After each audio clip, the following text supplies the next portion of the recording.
반반한 얼굴 믿고 이 자리에 앉은 거 아니냐? 눈치껏 선배들 술잔도 채우고 흥도 돋우는 게 내 할 일이야. 만취한 장군이 여군 부관의 어깨를 거칠게 밀치며 내뱉은 막말. 그러나 그는 꿈에도 몰랐습니다. 자신이 함부로 대한 그 여성의 제복 안주머니에 3스타의 신분증이 들어있다는 사실을 말이죠. 도대체 이 밀실에서 어떤 참극이 벌어질까요?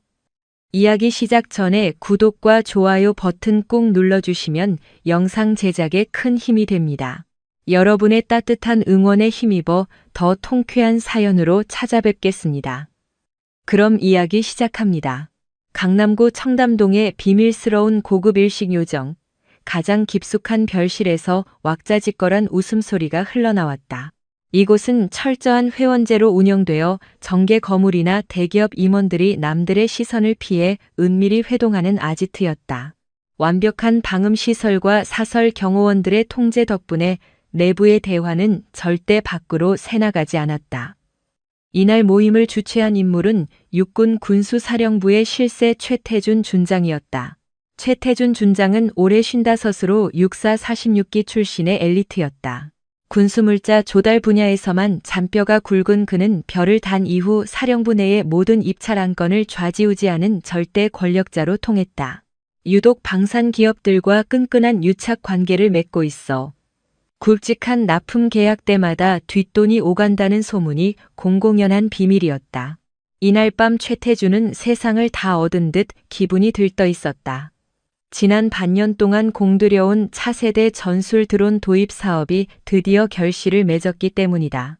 이 프로젝트는 무려 200억 원 규모의 초대형 사업이었다. 전방부대의 감시 자산을 최첨단 드론으로 교체하는 건이라 대기업들까지 눈독을 들였다. 하지만 최태준은 이미 답안지를 작성해둔 상태였다. 그는 고향 후배이자 중소업체 대표인 강서구에게 이 황금알을 낳는 거위를 안겨주기로 일찌감치 작정하고 있었다. 강서구의 회사는 기술력은커녕 생산 라인조차 제대로 갖추지 못한 부실 기업이었지만 최태준의 지시로 입찰 조건이 교묘하게 변경되면서 대기업들을 제치고 낙찰자로 선정되었다. 강서구는 최태준을 하늘 같은 형님으로 떠받들었다.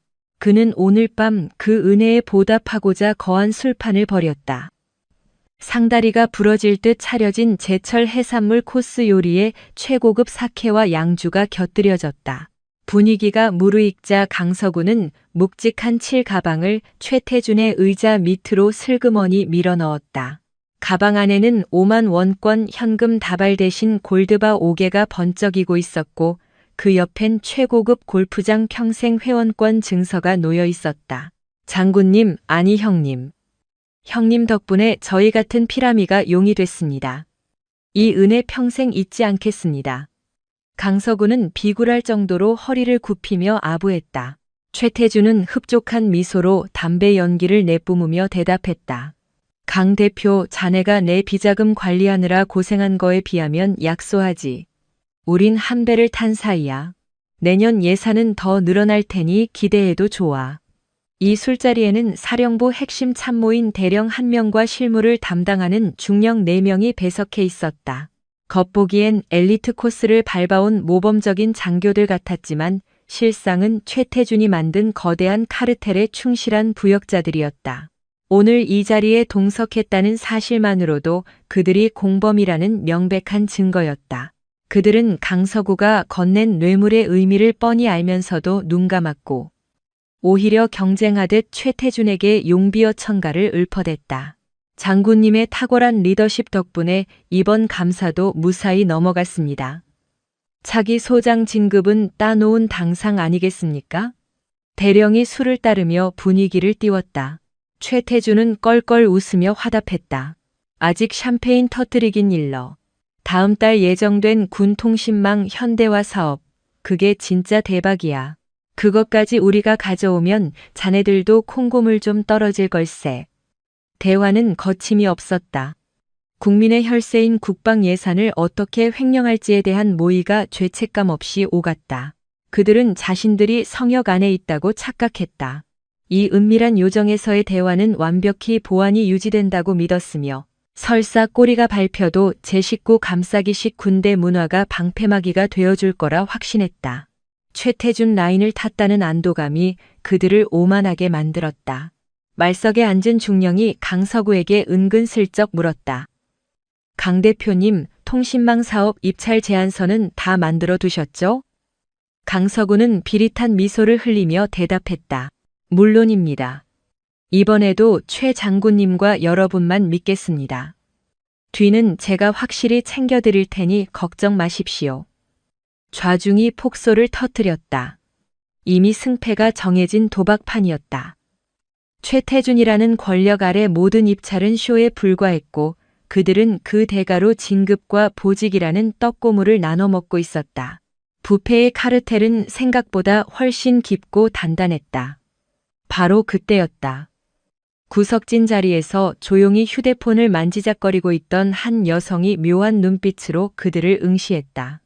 그녀는 짙은 회색의 정장 차림의 뿔테 안경을 쓰고 있었고 짧은 단발머리는 지적인 인상을 풍겼다. 그녀의 이름은 정수민이었다. 오늘 밤 이 자리에서 그녀는 육군본부 법무실에서 군수사령부로 법률 자문을 위해 파견된 지원장교로 소개되었다. 최태준 준장은 본부에서 감시차 내려온 인원이 아닐까 잠시 의심의 눈초리를 보냈지만 갓 임관한 듯한 앳된 여군의 모습에 금세 경계를 거두었다. 그는 여군은 그저 사무실에 꽂힐 뿐이라 생각하는 구시대적인 편견에 사로잡힌 인물이었다. 하지만 정수민의 이면에는 누구도 상상 못할 진실이 숨겨져 있었다. 그녀는 창군 이래 최단기간의 별셋, 중장 계급을 달성한 입지전적인 인물이었다. 임관 직후 특수전 사령부에 지원하여 12년 넘게 음지에서 첩보 및 타격 임무를 수행했다. 국경선 인근에서의 비공식 작전들에서 보여준 신출귀몰한 침투 능력 덕분에 군 내부에서는 유령이라는 별명으로 통했다. 소령 시절에는 적진 깊숙이 침투해 주요 시설을 폭파하는 임무를 완수했고 중령 때는 납치된 외교관을 단신으로 구출해내며 무공훈장을 받은 바 있었다. 정수민은 40세의 준장으로 발탁된 후 파격적인 승진을 거듭해 작년에 중장 계급장을 달았다.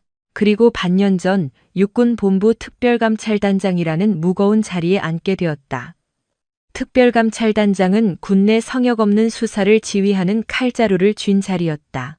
삼성 장군이 직접 이끄는 감찰 조직은 군 내부의 비리 세력들에게 저승사자와도 같았다. 정수민이 지휘봉을 잡은 이후 군 기강은 서리빨처럼 섰다. 그녀는 취임사에서 군복을 입은 도둑들을 용서치 않겠다고 선포했고 실제로 부패 혐의가 있는 장성급 인사들을 줄줄이 군사법정에 세웠다. 최태준 준장의 비리꼬리를 잡은 것은 2개월 전이었다. 감찰단 정복과가 군수 물자 납품 과정을 모니터링하던 중 강서구가 운영하는 회사의 장비 검수 보고서가 조작된 정황을 포착했다. 정수민은 직감적으로 최태준이 그 배후에 있음을 간파했다. 하지만 서면 조사만으로는 그가 구축해둔 거대한 카르텔을 무너뜨리기 어려웠다. 꼬리 자르기로 끝나는 것이 아니라 그와 연루된 정치권 인사들과 하청업체들까지 일망타진하기 위해서는 움직일 수 없는 물증이 필요했다. 결국 정수민은 호랑이 굴로 직접 들어가는 강수를 두기로 했다. 감찰단장이라는 계급장을 떼고 평범한 실무장교로 위장해 최태준의 측근에게 접근하는 대담한 작전이었다. 과거 대북정보요원으로 활동하던 시절 익힌 위장술과 연기력이 10분 발휘되었다. 그녀는 자신의 모든 이력을 세탁하고 완벽하게 새로운 인격을 덮었었다. 군수사령부의 인사 담당자들조차 그녀가 전설의 정수민 중장일 것이라고는 꿈에도 생각하지 못했다. 그저 본부에서 법무 지원을 나온 깐깐한 대위 정도로만 알고 있었다. 위조된 인사 기록 카드에는 대위 계급과 법무 행정 경력만이 빼곡히 적혀 있었다. 오늘 회식 참석 또한 정교하게 계산된 수의 일부였다. 정수민은 지난 한 달간 최태준의 동선을 감시하며 강서구와의 독대 자리를 노렸다. 최태준의 운전병을 포섭하여 오늘 밤 비밀리에 고급 요정에서 접대 자리가 있다는 첩보를 입수했고 업무 보고를 핑계로 자연스럽게 합석을 유도했다. 최태준은 술자리에 여자가 있으면 분위기가 산다며 껄껄 웃으며 반겼다. 그에게 정수미는 그저 술맛을 돋워줄 유희의 대상일 뿐이었다. 정수미는 들고 온 핸드백 장식 속에 고성능 도청 장치와 초소형 렌즈를 숨겨두고 있었다. 그 장비들은 국군정보사령부 기술팀이 특수 제작한 것으로 어두운 조명 아래서도 선명한 화질과 음질을 보장했다. 지난 1시간 동안 최태준이 강서구에게 청탁을 받고 골프 회원권을 건네받는 장면이 고스란히 담겼다. 정수미는 옆차를 홀짝이며 맹수가 사냥감을 덮치기 직전에 침착함을 유지했다. 꼬투리 하나라도 놓치지 않고 완벽하게 토삼을 생각이었다. 술병이 비워질수록 방 안의 공기는 탁해졌고 기강은 무너져 내렸다. 최태준은 넥타이를 풀어헤치고 거친 욕설을 섞어가며 무용담을 늘어놓기 시작했다. 그가 어떻게 경쟁업체들을 도산시키고 강서구의 회사를 밀어줬는지, 그 대가로 받은 자금으로 어떻게 정치권에 줄을 댔는지에 대한 추악한 진실들이 쏟아졌다. 그것은 군의 명예를 먹칠하는 자백이나 다름없었다. 동석한 부하 장교들도 취기에 젖어 맞장구를 쳤다. 저도 지난번 부대시설 공사 때 리베이트 좀 받았습니다. 한 중령이 비열하게 웃으며 말했다. 옆에 있던 대령이 거들었다. 요즘 감찰단이 독하게 설쳐대도 우리 라인은 끄떡없습니다. 최태준은 위스키 잔을 높이 들며 소리쳤다. 그래, 우리는 피보다 진한 돈으로 맺어진 형제야. 우리가 입만 다물면 청와대 할아버지가 와도 우릴 못 건드려. 정수미는 차가운 눈빛으로 그 광경을 응시했다. 정수미는 미동도 하지 않고 그 역겨운 연극을 관람했다. 수없이 많은 사선을 넘나들며 단련된 그녀의 강철 같은 멘탈은 이 정도의 도발에는 꿈쩍도 하지 않았다. 총알이 빗발치는 전장에서 전우의 시신을 수습하며 적을 저격했던 극한의 공포에 비하면 이들의 주정은 유치한 장난에 불과했다. 그녀는 머릿속으로 체포영장 집행 시나리오를 그리며 주머니 속의 휴대폰으로 대기 중인 헌병대에 신호를 보낼 준비를 마쳤다. 재킷 안주머니에 숨겨둔 초소형 도청 장치가 그들의 은밀한 거래를 빠짐없이 기록하고 있었다. 법적 효력이 있는 결정적인 물증은 이제 차고 넘쳤다. 강서구는 술 기운이 적당히 오르자 기다렸다는 듯 진짜 목적을 드러냈다. 장군님, 이번 납품 거는 맛보기고 내년도 드론 방어 체계 도입 사업이 알짜라고 들었습니다. 저희가 그쪽에 발을 좀 담가도 되겠습니까? 강진호는 여유롭게 웃으며 술잔을 흔들었다. 그건 규모가 단위부터 다른데 뭐 내가 손을 쓰면 안 될 것도 없지. 대신 성의 표시는 확실해야 하는 거 알지? 강서구는 입꼬리를 올리며 고개를 주걱거렸다. 그들의 눈빛 교환 속에는 막대한 뇌물이 오갈 것이라는 더러운 약속이 성립되어 있었다. 확인된 횡령 액수만 해도 천문학적이었다. 수많은 국방 사업들이 거미줄처럼 얽힌 비리 사슬에 의해 농락당하고 있었다. 국민의 혈세가 부패한 군인들의 유흥비와 뒷돈으로 증발하고 있는 셈이었다. 정수미는 손목시계를 힐끔거렸다. 타임라인은 완벽했다. 그녀는 침착하게 의자를 뒤로 밀며 일어섰다. 잠시 통화 좀 하고 오겠습니다. 최태준 준장은 이미 취기가 올라 귀찮다는 듯 손짓했다. 그는 감시자가 사라지면 더 노골적인 뒷거래를 제안할 심산이었다. 한수진이 문을 닫고 나가자마자 강진호가 킬킬거리며 입을 열었다. 하여간 계집애들은 눈치껏 빠져줘야 한다니까. 커피나 타는 거 말고 쟤네가 여기서 뭘 하겠어? 그 저급한 농담에 좌중의 장교들이 비열한 웃음을 터뜨렸다. 그들은 자신들의 성차별적 발언이 파멸의 기폭제가 될 줄은 꿈에도 몰랐다. 정수미는 복도 사각지대로 이동해 이어마이크를 활성화했다. 밖에는 이미 군 검찰 합동 수사단이 포위망을 좁히고 있었다. 그녀는 차갑고 건조한 목소리로 명령을 내렸다. 코드레드. 전원 검거해. 수신기와 동시에 작전 개시 신호가 떨어졌다. 정수미는 룸으로 복귀하는 대신 비상구 쪽을 차단하고 섰다. 곧이어 1층 로비가 웅성거리는 소리로 가득 찼고 무장한 헌병들이 계단을 뛰어오르는 육중한 발소리가 들려왔다. 정수민은 선두에 선 수사관에게 턱짓으로 VIP룸을 가리켰다. 썩어 빠진 환부를 도려낼 수술 시간이 된 것이다. 시간이 지날수록 최태준 준장의 테이블에는 빈 양주병만 늘어갔다. 최고급 발렌타인 30년산을 물처럼 들이킨 그의 눈은 이미 풀려 있었고 얼굴은 검붉게 변해 있었다. 그는 강서구와 부하 장교들을 관객 삼아 과장된 군대 무용담을 설파하며 분위기를 장악했다. 알코올이 뇌를 지배하자 그의 본성인 아나무인과 특권의식이 본물 터지듯 쏟아져 나왔다. 야, 내가 6번에 심어둔 라인이 몇 명인 줄 알아? 별들도 다 내 손바닥 아니야. 내가 기침 한 번 하면 사단장들도 떤다고. 최태준 준장은 크리스털 잔을 허공에 휘두르며 헛소리를 질러댔다. 주위에 둘러앉은 영관급 장교들은 제 살 길을 찾기 위해 영혼 없는 박수와 아부를 바치기에 바빴다.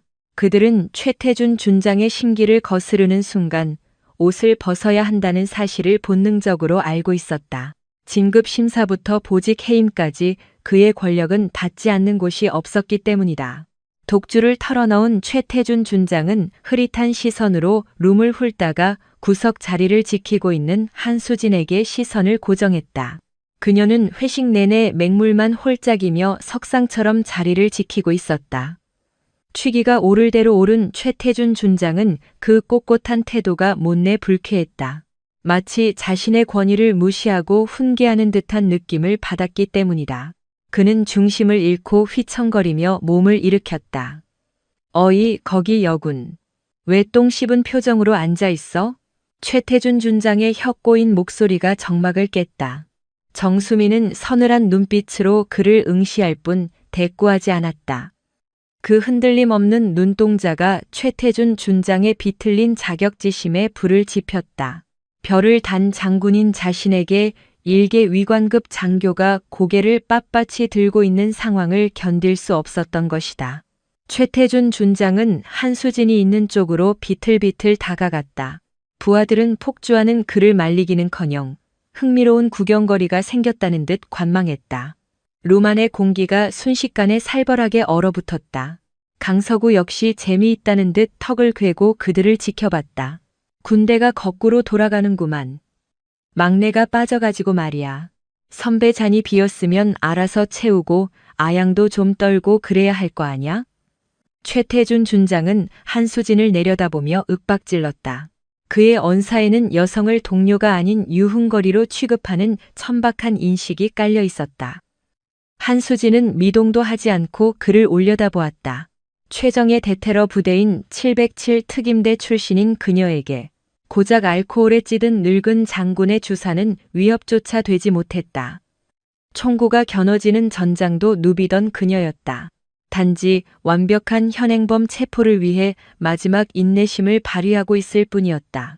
준장님, 작전 대기 중에는 음주하지 않습니다. 한수진은 감정이 거세된 건조한 톤으로 대답했다. 그러나 강진호에게 그 말은 도발이나 다름없었다. 만취 상태인 그는 이성적인 사고가 불가능했고 감히 하늘 같은 선배의 호의를 거절당했다는 모욕감에 휩싸였다. 이게 미쳤나? 주는 대로 처마실 것이지 핑계를 대? 네가 지금 계급장 떼고 붙어보자는 거야? 최태준 준장은 핏대를 세우며 고함을 질렀다. 그는 예고도 없이 한수진의 손목을 억세게 낚아챘다. 거부할 틈도 없이 그녀를 억지로 자기 옆자리로 끌어안으려 했다. 한수진의 의자가 거칠게 뒤로 밀려났다. 그녀는 잡힌 손목을 비틀지 않고 강진호를 싸늘하게 내려다보았다. 그녀의 동공이 순식간에 수축되었다. 707 특수임무단 시절 사살 명령이 떨어진 타겟을 조준할 때의 그 섬뜩한 눈빛이었다. 그러나 그녀는 감정을 억누르며 호흡을 골랐다. 지금은 참아야 했다. 준장님, 불쾌합니다. 이거 놓으시죠. 정수민은 감정이 거세된 건조한 어조로 경고했다. 하지만 강진호는 들은 채도 않고 오히려 더 강한 힘으로 그녀를 휘청거릴 만큼 잡아당겼다. 동석한 장교들은 숨을 죽인 채 눈치만 살폈다. 누군가 나서서 이 난장판을 멈춰야 했지만 아무도 총대를 매려 하지 않았다. 최태준 준장의 심기를 거스르는 순간 진급은 물 건너간다는 것을 뼈저리게 알고 있었기 때문이다. 강진호는 막무가내로 한수진을 자신의 옆자리에 주저앉혔다. 곧이어 능글맞은 손길로 그녀의 어깨를 감싸 쥐려 했다. 한수진은 반사적으로 상체를 비틀어 그 불쾌한 접촉을 피했다. 거절당한 이한철의 안색이 불그락 푸르락해졌다. 알코올이 뇌를 잠식해 이성적인 판단이 불가능한 상태였다. 이게 진짜 내가 누군 줄 알고 튕겨? 이한철은 좌중을 압도하려는 듯 고래고래 소리를 질렀다. 그는 한수진의 코앞에 검지를 들이대며 인신공격을 퍼부었다. 요즘 계집애들은 군기를 밥 말아 먹었나? 하늘 같은 선배가 술을 내리면 무릎 꿇고 받아도 모자랄 판에 표정 관리 안 해? 군대가 장난인 줄 아나? 주위의 장교들은 헛기침을 하거나 M1 천장을 보며 어색한 미소만 흘렸다. 아무도 강진호의 폭주를 제지하지 않았다. 개중에는 비열하게 킬킬거리는 자들도 있었다. 한수진은 그 비겁한 얼굴들을 하나도 빠짐없이 뇌리에 박아 넣었다.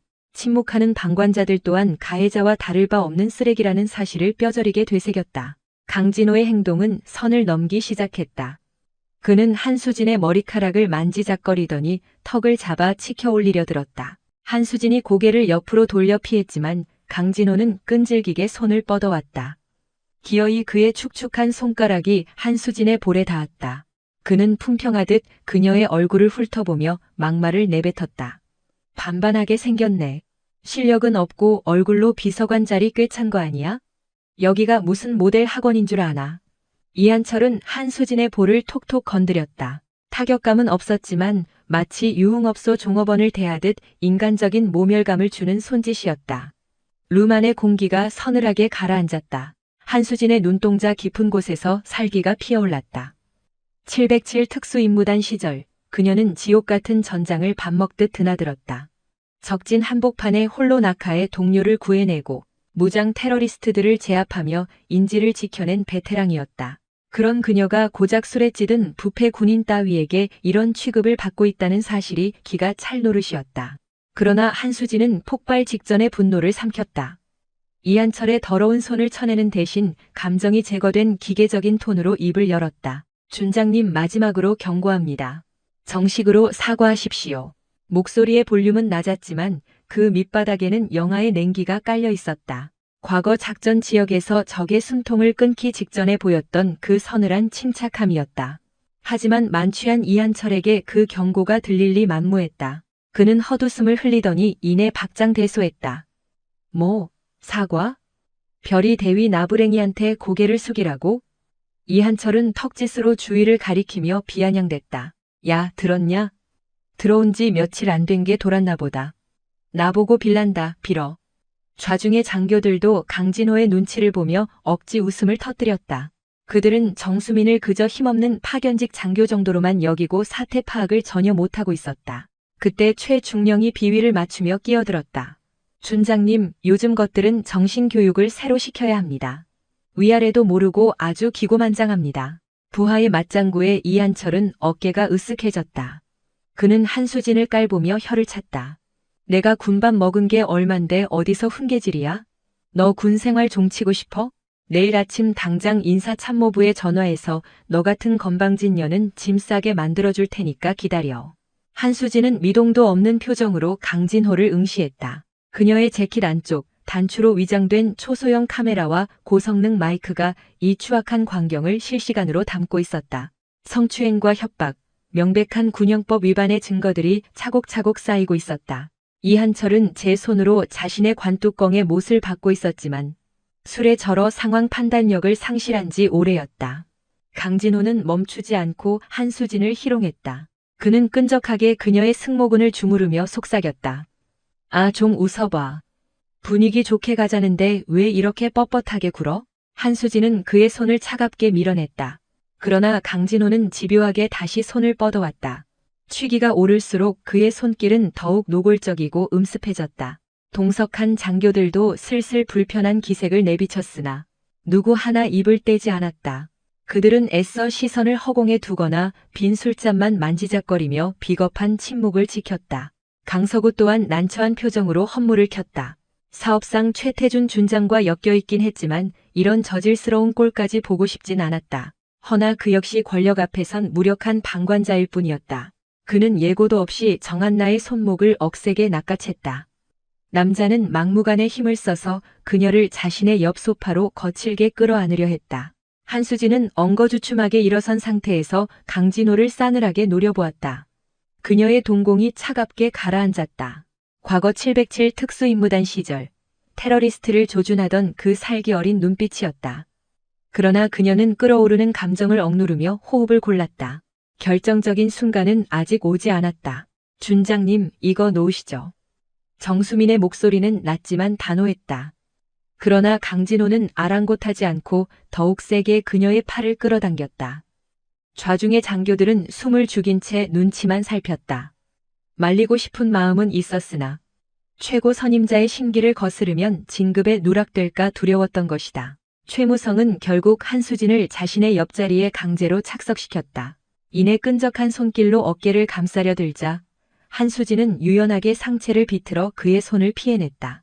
거절당한 이한철의 안색이 불그락푸르락해졌다. 알코올과 모멸감이 뒤섞여 이성의 끈이 끊어지기 직전이었다. 이게 진짜 내가 누군 줄 알고 까불어?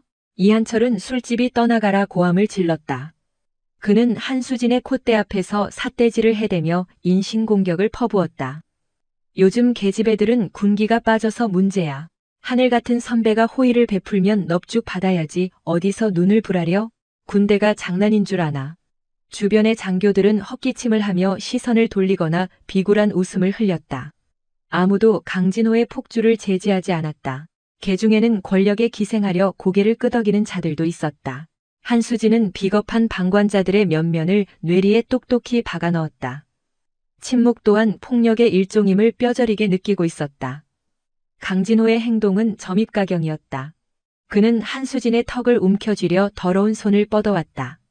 한수진이 상체를 뒤로 빼며 거부했지만 강진호는 끈질기게 따라붙었다. 기어이 그의 축축한 손가락이 한수진의 하관에 닿았다. 그는 물건을 감정하듯 그녀의 고개를 이리저리 흔들며 폭언을 내뱉었다. 반반하게 생겨가지고는 비서관 자리가 얼굴로 들어오는 곳인 줄 알아? 여기가 무슨 호스트바인 줄 아나 봐. 예쁜 척한다고 봐줄 줄 알고? 이한철이 한수진의 볼을 손등으로 톡톡 건드렸다. 그것은 명백한 폭행이자 상대를 인간이 아닌 장난감 취급하는 치욕적인 제스처였다. 루만의 분위기가 시베리아 벌판처럼 싸늘하게 식었다. 한수진의 눈매가 매섭게 굳어졌다. 그녀는 과거 특수임무단 시절 적진 한복판의 낙하에 숱한 사선을 넘나들었다. 폭발물 제거 작전을 진두지휘하고 무고한 시민들을 방패막이 삼은 테러범들의 머리통을 날려버렸던 그녀였다. 그런 베테랑이 고작 술에 찌든 늙은 군인에게 희롱당하고 있는 현실이 기가 찼다. 그러나 한수진은 감정을 폭발시키지 않았다. 이한철의 손목을 꺾어버리는 대신 그녀는 서늘한 음성으로 경고했다. 준장님, 마지막으로 정중히 경고합니다. 사과하십시오. 그녀의 어조는 담담했지만 그 이면에는 날카로운 칼날이 숨겨져 있었다. 과거 작전 브리핑룸을 압도하던 지휘관의 카리스마였다. 그러나 만취한 이한철에게 그 기백이 닿을 리 만무했다. 그는 킬킬대며 조소했다. 뭐? 사과? 별 미친 소리를 다 듣겠네. 이한철은 주위를 둘러보며 동의를 구했다. 어이, 다들 들었어? 이 파릇파릇한 비서관이 나더러 사과를 하라네. 좌중의 장교들도 강진호의 눈치를 보며 억지 웃음을 터뜨렸다. 그들은 정수민을 그저 힘없는 낙하산 인사 정도로 치부하고 있었다. 그때 최중령이 비아냥거리며 끼어들었다. 최태준 준장님, 요새 애들이 다 이렇습니다. 정신교육을 빡세게 다시 시켜야 한다니까요. 부하의 맞장구에 이한철은 더욱 의기양양해졌다. 그는 한수진을 깔보며 윽박질렀다. 내가 군밥 먹은 게 얼만데 감히 명령질이야? 너 같은 건 내일 당장 불명예 제대시켜 버릴 수도 있어. 본부에 연락해서 짐 싸게 만들어줄까? 한수진은 동요 없는 눈동자로 이한철을 직시했다. 그녀의 브로치에 숨겨진 초소형 렌즈와 주머니 속 녹음기가 이 추악한 현장을 실시간으로 저장하고 있었다. 성추행과 위력에 의한 폭력, 명백한 군법 위반의 증거들이 차곡차곡 쌓이고 있었다. 이한철은 제 손으로 자신의 군 생활을 끝장내고 있었으나 탐욕에 눈이 멀어 이를 깨닫지 못했다. 강진호는 멈추지 않고 한수진을 압박했다. 그는 그녀의 등줄기를 훑어내리며 속삭였다. 에이, 분위기 깨게 왜 이래? 오빠가 잘해준다니까? 정한나는 혐오감을 참으며 그의 손을 밀어냈다. 그러나 강진호는 거머리처럼 다시 달라붙었다. 취기가 오를수록 그의 손길은 더욱 노골적이고 음습해졌다. 동석한 장교들도 슬슬 불편한 기색을 내비쳤으나 침묵의 카르텔을 깰 용기는 없었다. 그들은 딴청을 피우며 범죄 현장을 묵인했다. 강서구 또한 난처한 표정으로 잠만 기울였다. 사업권을 따내기 위해 이한철에게 줄을 댔지만 이런 밑바닥까지 확인하고 싶진 않았다. 허나 그 역시 방관자 중 하나일 뿐이었다. 그는 태생부터 비열한 인물이었다. 권력자 앞에서는 꼬리를 흔들고 약자 앞에서는 이빨을 드러내는 전형적인 속물이었다. 그는 최태준 준장의 눈에 들기 위해 부하인 한수진에게 모든 책임을 뒤집어 씌웠다. 그에게 전우회나 군인 정신 따위는 진급 심사 앞에서 거추장스러운 장식품에 불과했다. 자리에 동석한 두 번째 중령 신동혁은 올해 44으로 육사 54기 출신이었다. 군수사령부에서 물자 관리를 담당하던 그는 이 불편한 자리에서 연신 헛기침을 하며 눈치를 살폈다. 그는 노골적으로 동조하지는 않았지만 결코 고개를 젓지도 않았다. 교묘한 중립을 가장한 침묵, 그것은 명백한 직무유기였다. 정한나는 그의 비겁한 본성을 꿰뚫어 보았다. 불의를 목격하고도 눈을 감는 것은 불의의 손을 보태는 것과 다름없었다. 신동혁은 마음속으로 자기 합리화를 하고 있었다. 계란으로 바위치기다. 최태준 준장은 나는 새도 떨어뜨리는 실세고 나는 연금이나 기다리는 신세 아닌가. 하지만 그것은 비겁한 변명이었다. 그는 단지 자신의 안위를 위해 진실을 외면하고 훗날 안전한 줄에 서고 싶어하는 기회주의자일 뿐이었다. 참석자 중 가장 젊은 박재훈 중령은 올해 41로 육사 55기 출신 계약심사 과장이었다. 그는 최태준의 거만한 태도를 보며 미간을 찌푸렸다. 개중에는 그나마 양심의 가책을 느끼는 듯한 유일한 인물이었다. 그러나 그 저항은 소극적이었다. 그는 독한 양주를 단번에 털어넣으며 애써 창밖으로 시선을 돌렸다. 마음속으로는 이 자리가 썩어 빠졌다고 욕하고 있었지만 입 밖으로 낼 용기는 없었다. 박재훈에게도 정의감은 남아있었다. 단지 그 정의감이 자신의 밥그릇을 지키려는 본능보다 약했을 뿐이다. 그는 최태준이 주도하는 거대한 카르텔의 실체를 알고 있었고 이 술자리가 검은 돈이 오가는 현장임도 인지했다. 그럼에도 그는 입을 다물었다. 이 바닥에서 살아남으려면 흐린 눈으로 살아야 한다는 핑계가 그의 죄책감을 마취시키고 있었다. 한수진은 이 타락한 장교들을 냉정하게 훑어보았다. 그들은 각기 다른 가면을 쓰고 최태준의 범죄에 가담하고 있었다. 아첨하는 자, 침묵하는 자, 비굴하게 웃는 자. 형태는 달랐으나 본질은 하나였다. 그들은 최태준의 폭주를 묵인했고 그 침묵은 명백한 범죄의 일부였다. 정한나는 과거 최정예 부대인 707 특수임무단에서 복무하며 생사를 넘나드는 작전들을 수행했었다. 포화 속에서 그녀가 배운 것은 진짜 군인의 명예였다. 전우를 위해 기꺼이 방패가 되어주고 부당한 지시 앞에서는 계급장을 걸고 아니오라고 말하는 용기. 그것이 그녀가 믿는 군인의 길이었다. 그러나 지금 이 호화로운 룸에 앉아있는 장교들에게서 군인 정신은 흔적조차 찾을 수 없었다. 그들의 머릿속에는 오직 진급과 보신주의뿐이었다. 임관식 때 태극기 앞에서 외쳤던 국가와 국민에 대한 충성은 술잔 속에 녹아 사라진 지 오래였다. 그들은 스스로 괴물이 되어가는 조직의 부품이자 부패를 키우는 숙주였다. 정한나는 침묵하는 방관자가 얼마나 치명적인지 뼈저리게 알고 있었다. 인류 역사의 끔찍한 비극들은 언제나 광기 어린 소수의 선동과 다수의 비겁한 침묵이 만들어낸 합작품이었다. 군대라는 거대 조직 또한 예외가 아니었다. 최태준 같은 부패 군인이 20년 넘게 활개칠 수 있었던 건 바로 그 주위에서 못 본 척 고개를 돌렸던 수많은 점잖은 공범들이 있었기 때문이었다. 최태준은 정수민을 향한 모욕적인 언사를 끝내고 다시 강서구 쪽으로 몸을 돌렸다. 그는 정수민이 완전히 기가 꺾였다고 판단했는지 더 이상 시선을 주지 않았다. 그는 크리스털 잔을 흔들며 강서구에게 물었다. 서구야, 드론 도입 사업 건은 진척이 좀 있나? 강서구는 비굴한 미소를 지으며 고개를 조아렸다. 장군님께서 봐주신 덕분에 순조롭습니다. 스펙 평가 항목 몇 개만 손보면 경쟁사들은 알아서 떨어져 나갈 겁니다. 그 말에 강진호가 거들먹거리며 끼어들었다. 평가단은 내가 꽉 잡고 있으니까 염려 마. 오석훈 대령이 심사위원 명단을 우리 라인으로 싹 물갈이해놨어. 오석훈 대령이 묵묵히 긍정의 표시를 보냈다. 그들은 200억 원 규모의 전술 드론 사업을 놓고 또 다른 조작을 모의하고 있었다. 이미 낙찰업체를 정해두고 짜고 치는 고스톱이었다. 형님, 이번 건도 잘 챙겨주시리라 믿습니다. 강서구가 두 손으로 술을 따랐다. 최태준은 흡족한 표정으로 잔을 비웠다. 혈세로 조성된 국방비가 그들의 유흥비와 뒷주머니로 새어나가는 순간이었다. 이 추악한 담합의 현장에는 대한민국의 고급 장교 5명이 동석하고 있었다. 그때 최경수 대령이 눈치를 보며 물었다. 준장님, 그럼 차세대 무전기 교체 사업은 계획대로 가는 겁니까? 최태준은 시가를 피우며 여유롭게 내뱉었다. 그건 이미 판 다 짜놨어. 덩어리가 큰 만큼 보안 유지하면서 천천히 먹어야지. 어차피 밥상은 다 차려진 거나 다름없으니 자네는 숟가락만 얹으면 돼. 그들의 대화 수위는 시간이 갈수록 높아졌다.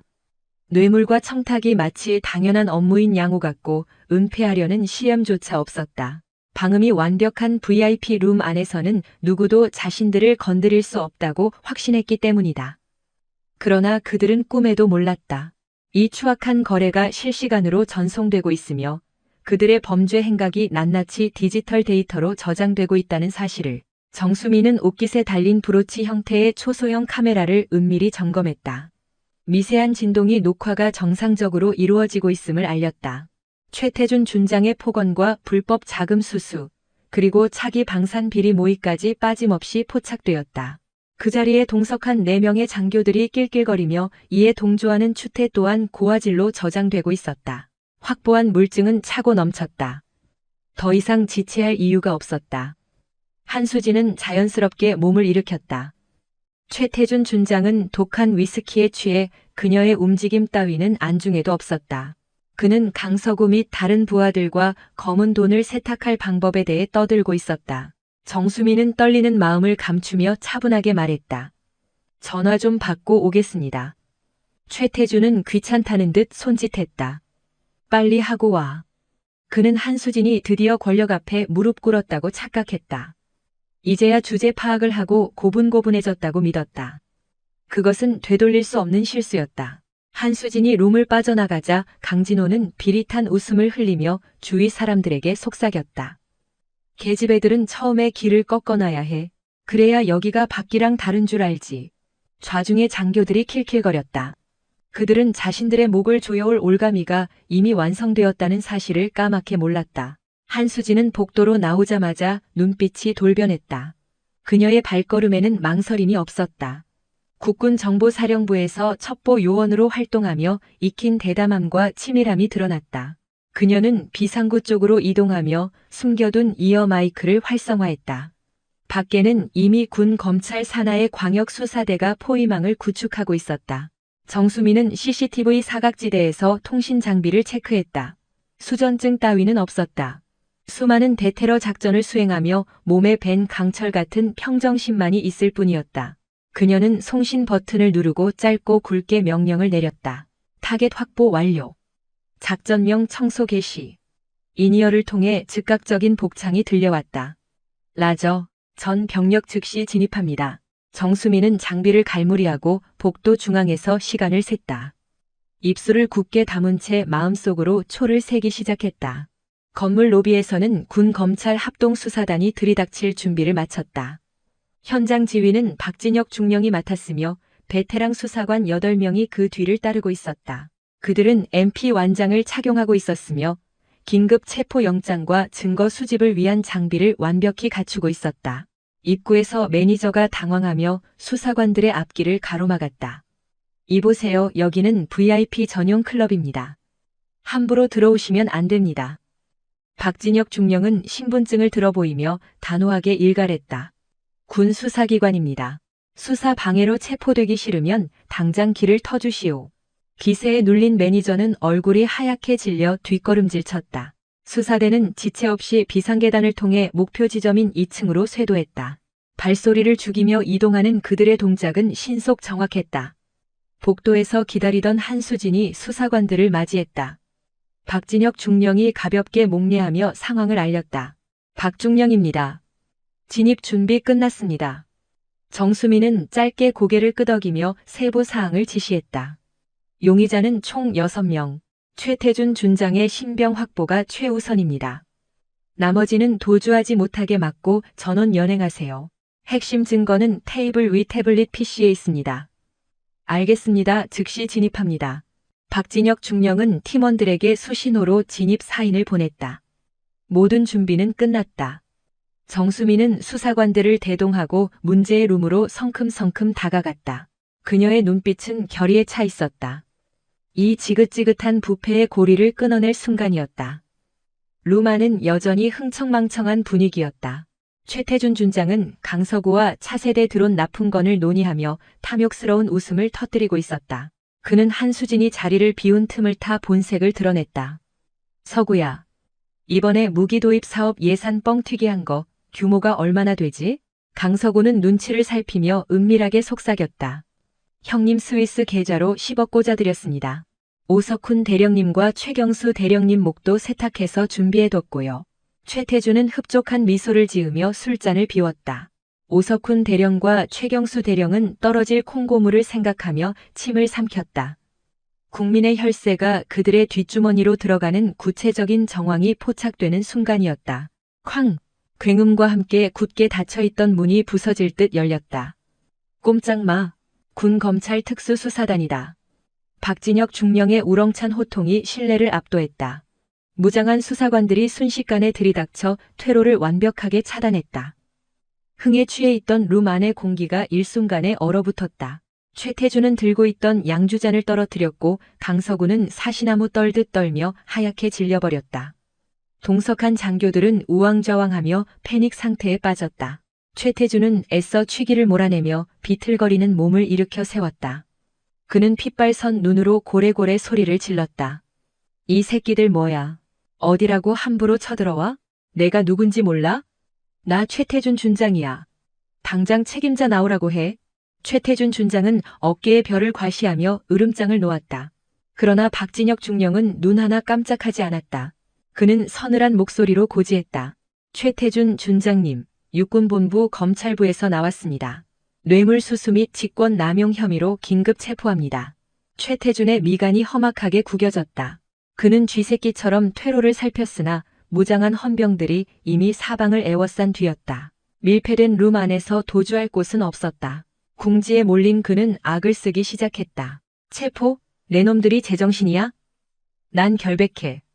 이건 명백한 하극상이다. 당장 참모총장님께 전화 연결해. 옷 벗고 싶지 않으면 썩 비켜. 소란스러운 틈을 타 헌병들의 벽이 갈라지며 한 여자가 들어왔다. 짙은 네이비색 트렌치 코트를 걸친 한수진이었다. 최태준은 그녀를 발견하자 핏대를 세웠다. 자신의 비서 노릇을 하던 여자가 감히 수사관들과 함께 등장한 것이 불쾌했다. 한수진, 너 여기서 뭐 하는 거야? 술 가져오라고 보냈더니 미쳤어? 최태준이 삿대질을 하며 고함을 질렀다. 그러나 한수진은 싸늘한 침묵을 유지한 채 뚜벅뚜벅 걸어왔다. 그녀는 말없이 코트의 허리끈을 풀고 옷자락을 젖혔다. 좌중의 시선이 그녀에게 쏠렸다. 한수진이 벗은 코트를 박진혁 중령이 정중히 받아들었다. 순간 드러난 정복 어깨 위로 묵직한 금빛 별 3개가 번쩍였다. 3스타 육군 중장이었다. 룸살롱의 텁텁한 공기가 순식간에 시베리아 벌판처럼 차가워졌다. 최태준의 안색이 백지장처럼 하얗게 질렸다. 턱이 빠질 듯 벌어졌지만 신음조차 새어나오지 않았다. 알코올 기운이 단번에 증발해버린 듯 정신이 번쩍 들었다. 무릎이 꺾일 듯 휘청이던 그는 떨리는 손으로 눈을 비비고 다시 한수진의 어깨를 보았다. 분명했다. 찬란한 별 3개. 자신보다 까마득히 높은 직속 상관인 중장이었다. 이게 무슨... 최태준은 뒷걸음질 치다 테이블에 엉덩이를 퇴섰다. 공포가 뇌를 잠식했다. 오늘 밤 자신이 저지른 만행들이 슬로우 비디오처럼 재생되었다. 중장의 어깨를 주무르고 술을 따르라 강요하고 입에 담지 못할 음담패설을 짓거렸다. 그것은 단순한 실수가 아니라 군형법상 최고 중형에 해당하는 상관 모욕이자 하극상이었다. 동석했던 오석훈 대령과 최경수 대령 역시 사색이 되어 한수진을 응시했다.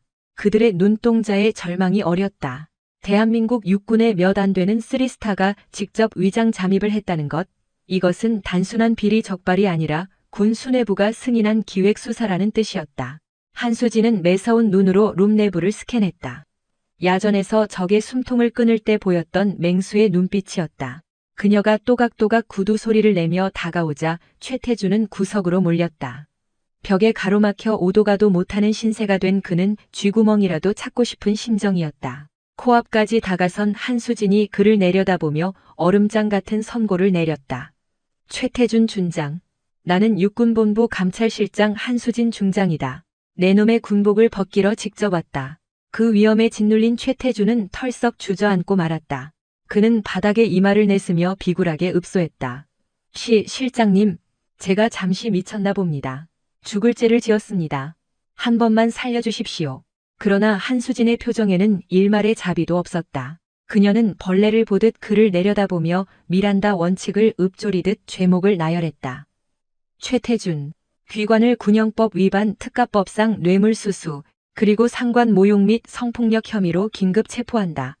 그녀의 선언이 떨어지기 무섭게 박진혁 중령이 달려들어 최태준의 손목에 은팔찌를 채웠다. 실장님, 제발. 최태준의 비명 섞인 애원에도 한수진은 눈길조차 주지 않았다. 한수진이 턱끝으로 테이블 밑을 가리켰다. 증거물 확보해. 저칠 가방, 뇌물이다. 헌병이 즉시 가방을 압수해 열어젖혔다. 그 안에는 신사임당 고액권 다발이 벽돌처럼 쌓여 있었고 뇌물 목록이 적힌 비밀장부와 외제차 스마트키가 굴러나왔다. 빼도 박도 못할 증거였다. 확인했습니다. 박진혁 중령의 보고에 한수진은 만족한 듯 고개를 끄덕였다. 그녀의 서늘한 시선이 구석에서 떨고 있는 민간인에게 꽂혔다. 강서구 사장, 군납 비리 및 뇌물 공여 혐의로 당신도 같이 가야겠어. 연행해.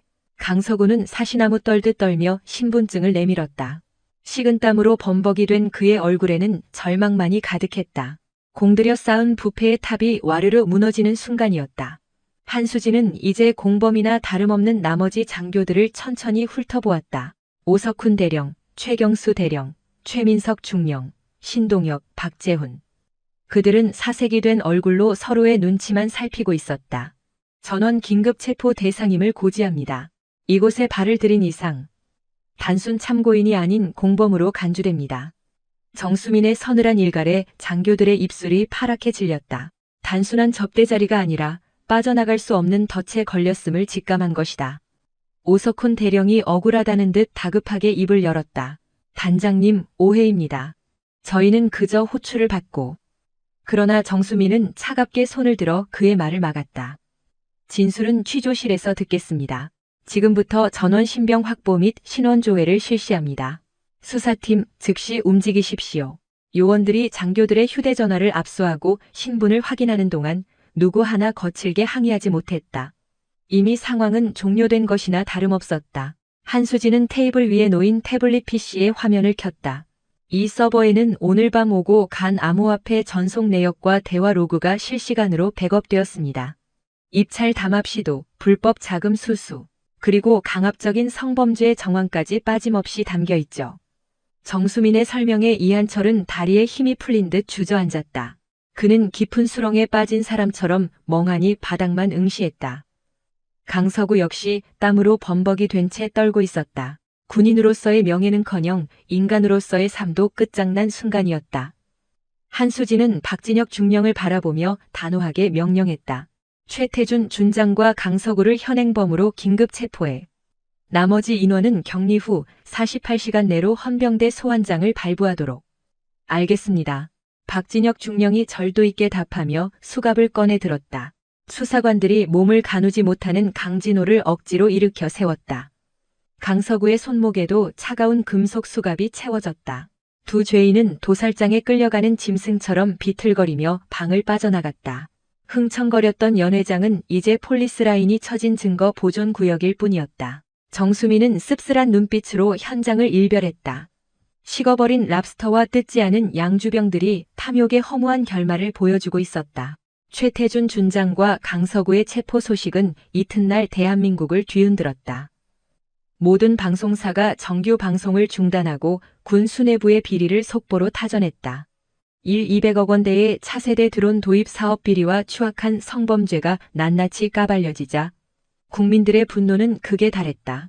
국방부 장관이 직접 고개를 숙였고 청와대까지 나서서 철저한 진상규명을 지시했다. 계룡대에서는 사태의 심각성을 인지하고 사건 발생 3일 만에 전례 없는 신속함으로 징계위원회를 열었다. 군 수뇌부로 구성된 위원들은 한수진이 클라우드 서버에서 추출한 방대한 디지털 증거들을 말없이 지켜보았다. 움직일 수 없는 증거였다. 이한철이 차명 계좌로 거액을 요구하는 육성, 강서구와 모의하여 기밀을 유출하는 메신저 대화, 그리고 정수민을 향한 파렴치한 범죄 행각까지 고화질 영상으로 재생되었다. 회의실의 공기는 숨이 막힐 듯 무거웠다. 위원장은 떨리는 손으로 안경을 고쳤으며 침통하게 선언했다. 최태준 준장의 행위는 군 형법을 위반한 중죄이자 국가 안보를 위협한 이적 행위나 다름없습니다. 만장일치 파면 결정이 내려졌다. 이한철은 불명예 전역과 동시에 계급장을 강제로 떼어내야 했다. 평생을 바친 군 생활이 물거품이 되었고 연금 박탈은 물론 군병원 이용 자격조차 영구히 상실되었다. 그에게 남은 것은 부패 군인이라는 씻을 수 없는 주홍글씨뿐이었다. 군검찰단이 아닌 서울중앙지검 반부패 수사부로 이송된 이한철은 포승줄에 묶인 채 포토라인에 섰다. 혐의는 특정범죄 가중처벌법 위반, 군사기밀 유출, 특수폭행 등 열거하기 힘들 정도였다. 계좌 추적 결과 이한철의 탐욕은 상상을 초월했다. 지난 10년간 그가 주무른 사업 규모만 수천억 원이었고 뒷주머니로 챙긴 검은 돈은 50억 원에 달했다. 강남의 빌딩 지분과 스위스 비밀 계좌, 심지어 골드바까지 은닉해둔 사실이 발각되었다. 강서구 역시 구치소에 수감되었다. 검찰의 압수수색으로 그의 비밀 금고가 열렸고 이한철에게 상납한 뇌물 장부 원본이 세상에 드러났다. 강서구의 회사가 유령 법인을 통해 빼돌린 국방 예산만 수백억 원임이 입증되었다. 검찰은 범죄 수익 환수팀을 가동해 그들의 은닉 재산을 전액 국고로 환수하기로 했다. 재판정은 분노한 시민 방청객들로 가득 찼다. 푸른 수의를 입은 이한철은 더 이상 위세등등한 장군이 아닌 늙고 초라한 노인일 뿐이었다. 그는 최후 진술에서 오열하며 선처를 호소했다. 국가와 국민께 씻을 수 없는 죄를 지었습니다. 죽는 날까지 속죄하며 살겠습니다. 그러나 재판장의 눈빛은 냉랭했다. 판결 주문이 낭독되는 순간 법정 안에는 엄숙한 정적이 감돌았다. 피고인 강진호는 장병들의 복지를 위해 쓰여야 할 예산을 횡령하여 사적인 부를 축적했고 위관급 장교들에게 씻을 수 없는 모욕을 주어 군의 위상을 바닥으로 떨어뜨렸습니다. 이는 군인으로서 절대 용서받을 수 없는 행위입니다. 이한철에게는 징역 15년의 중형이 내려졌다. 공범 강서구는 징역 8년과 벌금 70억 원을 선고받았다.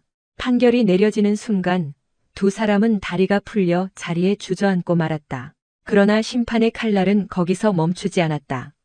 청담동의 고급 요정에서 향응을 제공받았던 7명의 영관급 장교들 역시 육군본부 감찰실로 소환되었다.